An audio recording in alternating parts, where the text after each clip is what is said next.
Well, the sun is certainly shining on a new bromance here in Washington, D.C. But will that commitment persist? That's the key question I will be asking my panel of experts on the future of the long-term commitment and the display of affection, which was clearly visible at the White House yesterday. But first, a look at the key takeaways.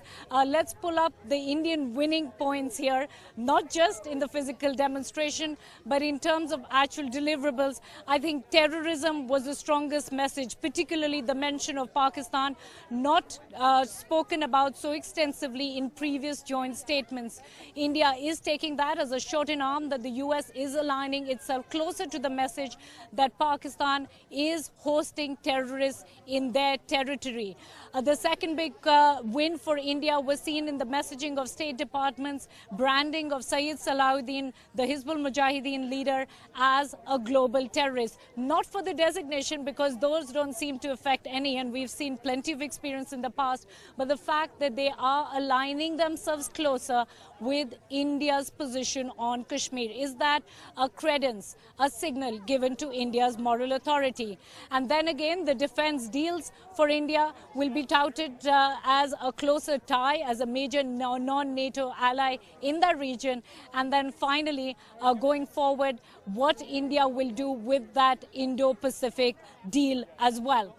And quick takeaway from the US side, it was all about economics, and those were highlighted. $40 billion in energy investment, no mention of the contentious H-1B at all, which is seen as a win, and then removal of lots of trade barriers on the Indian side. And they are touting that defense deal, the $3 billion defense deal, along with what they possibly will have on helicopters and possibly F-16s and F-18s in the future, as an amount generating $19 billion. The common ground then, it was the Indo-Pacific Treaty, and the fact that both countries are now joining their hands to curb China's rising dominance. But let's take also a quick look at the foreign headlines. These are global newspapers and their key takeaways. New York Times focusing on China's element behind all this. They believe that it strategically shows that India is getting closer to US to curb China's influence. It says, Trump meets India's leader, fellow nationalist battling China for his favor. Washington Post says, no questions allowed.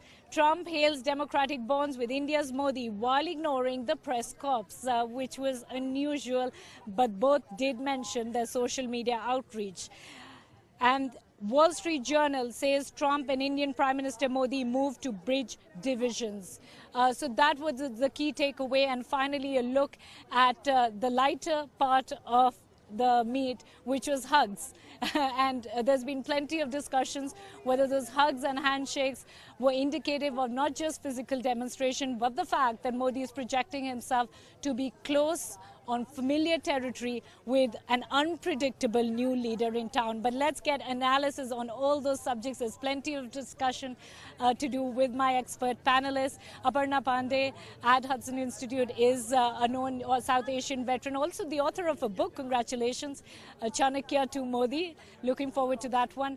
Raymond Vickery, no stranger to our screens here, has been following this story of the two countries for a while now, 45 years to be precise, and also was a prominent part of the nuclear deal, as well as the Assistant Secretary on the Commerce side in the previous administrations as well. And Joshua White writes extensively, is a policy wonk, former White House and Pentagon official, as well as a professor at Johns Hopkins. So great to have you. I'm going to begin with the hugs question. I have to do this. There's plenty of discussion whether that hug was Modi's prerogative, because Donald Trump is not known to be a man who shares physical demonstrations. Prime Minister Modi, however, is known for that. He has hugged other international leaders. We often call it a bromance, and so I actually expected Prime Minister Modi to hug President Trump. So it's something predictable. But also it's important you to remember, for India, the chemistry was very important. It's a short visit, but an important visit. And Mr. Modi wanted to demonstrate that there's a close personal relationship between him and President Trump. Right. So Vickery, I have to focus a bit on the messaging which goes out here. Because, you know, like we said, Mr. Modi is no stranger to hugging pretty much every global leader. But Donald Trump is a stranger to that affection. Even his handshakes are scrutinized. Is this a messaging that U.S. is closer to India strategically? Does that, is that a signal that is going out quite strongly with that? Well, I think the message is that really nothing has changed in the relationship just because of the election of Donald Trump. We've had a bipartisan support for U.S.-India relations, starting with President Clinton, going through President Bush and President Obama. And I think there were a lot of questions, and justifiably so, because of the Twitter comments, the comments about India getting money to join the Paris Agreement and so forth, as to whether or not there would be some discontinuity in the relationship. And I think job number one was to assure the world, India and the U.S., that the relationship was still in place. And so I think that was job number one, and I think they accomplished it very successfully. Joshua, I was reading that it also shows that there is a defiance of official protocol. So it's not about just a physical demonstration, but the fact that these leaders are so much friendlier and closer to each other that they don't need to follow official boundaries. Well, President Trump is not one for official boundaries. And he obviously used the affection to great effect. I think it signaled that this White House takes the relationship with India seriously. You know, President Obama wasn't much of a hugger, you might remember.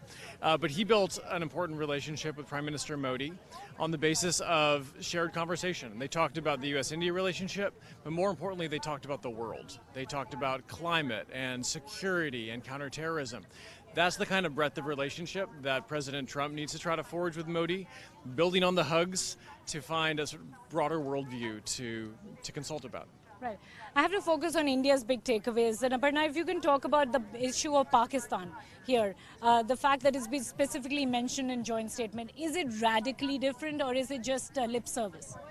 Right now it is lip service. There isn't any real change in Pakistan policy. We'll have to wait and see when the detailed Afghanistan and Pakistan policy comes out what United States is planning to do.